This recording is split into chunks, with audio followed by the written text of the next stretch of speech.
Hey everybody, it's Miss Towne, and today we're going to talk about the most important part of working on the wheel, and that's this step called centering. What we already know how to do and what I've already taught you is how to wedge your clay, and then we made it into a cube like this one from pounding. So the first step that we need to do is to make sure that we have the right equipment and prep our clay to place on the wheel. So to put my clay on the wheel, I'm going to take the edges and round them off. This will kind of remind you of a very large orange or a small grapefruit.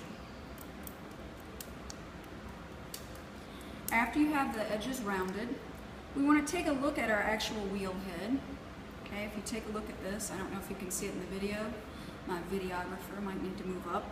But there are concentric rings on the wheel head. And what we want to do is it's just like a bullseye.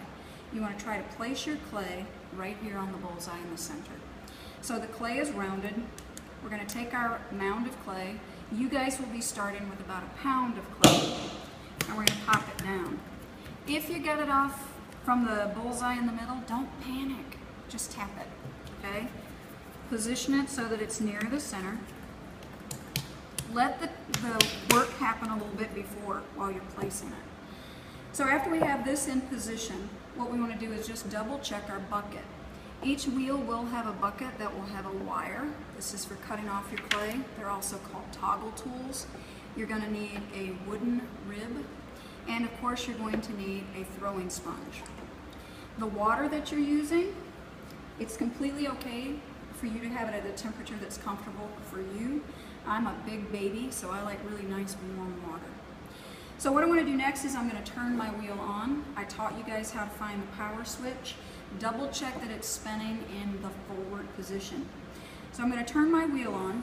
I have placed my clay down and I'm just going to give it a pat. Now I'm going to wet my hands. When we're doing pottery, there are two speeds that we use a lot. The most important speed for centering is fast. We center fast, everything else is slow. There are two basic body positions that we use. This one where my knees are touching my drip pan and my elbows are going to be connected to my knees. This is called brace position. In brace position, my hands are going to directly push down on the clay. Clearly the clay is not centered yet. It's spinning in a really strange position. So now I'm going to go and do the centering position. Centering position is when you take your right arm, you want to place it in your tummy, okay? We're going to be taking our right hand and pushing and touching the clay at 6 o'clock, if you think of your clay as a clock face. Now I do want to stress right here before I show you how to do the top hand, the left hand on the top, that you will see some potters throw very differently. If we had 50 potters sitting in here, they would all do things slightly differently. Some potters push from the sides. Some potters use a pulling position. All of those can be effective. I choose this method to teach because it's easier for very small 4'2" middle school kids to even learn it. So nice wet hands. My arm goes in my tummy back at 6 o'clock. I'm going to lay my body weight into the clay right here. My left hand will go on top.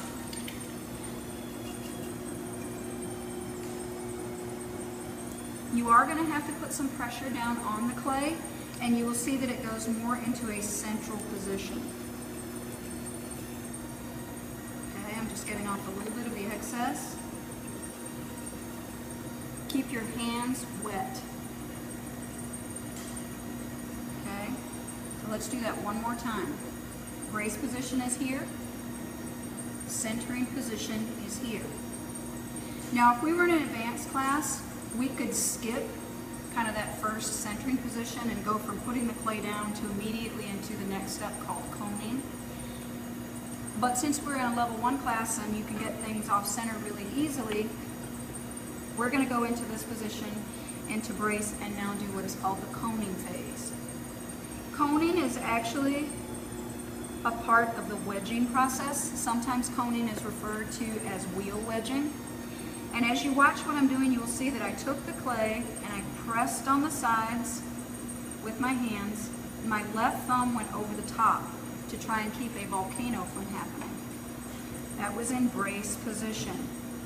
Now I'm going to go back to centering position and push down on the clay.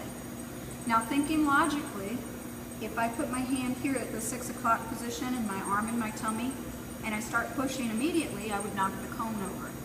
So when I begin this, I'm going to first press down with my hand. My left hand is pressing down.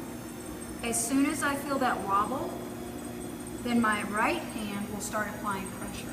And you can see that the clay is in a more centered arrangement. And I'm going to teach you in just a moment how to check that.